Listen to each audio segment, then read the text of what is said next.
Agwata. Ni nini unakuja kunitafuta kwetu na unifukuza kwako? Si ndio maana nimekuja kukuambia pole. Ni marafiki zangu walikuwa nashinda wakiniambia huyo msichana ni red card anashinda na kucheza. Red flag na mimi unakuja kunitafuta kwetu after umesikiza mabeshte zako. Si ndio maana nimejiredeem nikaona nilikuwa nimewaamini juu alinitumia picha ukikisi na kijamaa kingine kirefu. Lakini venye nilifikiria maisha yetu nikaona ama alikuwa anakupea hewa. Labda unakuanga na asma. Lakini sasa shida wewe ulikuwa umeinua mguu mmoja ni aje singeamini. Sukaamini that mimi niko na kitu. Sio ndio nikaona labda hata ulinua mguu juu kwa na muscle pull. Nimekuja kukuambia tu nipe last chance. Hapana. Last chance naanza kulipa mahali pole pole. Mimi nakupendanga tu. Huyo ni nani? Dad.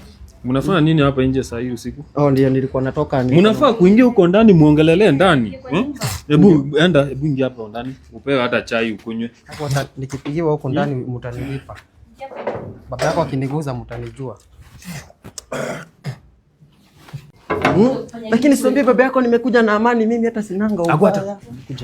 Mimi last scene yangu ikikuwa huko mtashikwa. Huyu ndio kijana alikufukuza kwake. Ndio huyo ndio. Nakwambia, nimepata. Unakumbuka ule daktari wangu Alex Omweli? Ananiambia kidi nimefika tu, unakula 500 yako. Huyu akai kunywa pombe, si ndio? Na kunywanga pombe. Kijana yangu. Unajua mtu akikuangalia hivi unakaa mtu healthy. Mimi ni jangili. Mimi ni mtu hata kwa kijiji yetu walinifukuza. Mimi kwa lika store wananijua na majina yangu 3 ya ID. Kwani 5 watu wakienda kazi na kuanga nikitoka club. Mimi chang'aa busaa zote. Mimi siwezi itwa hata kio cha jamii. Damu yangu inanga blood cell ni pombe. Macho unajua saa hizi macho ni 1 million. Unakula 200 yako. Ni wapi?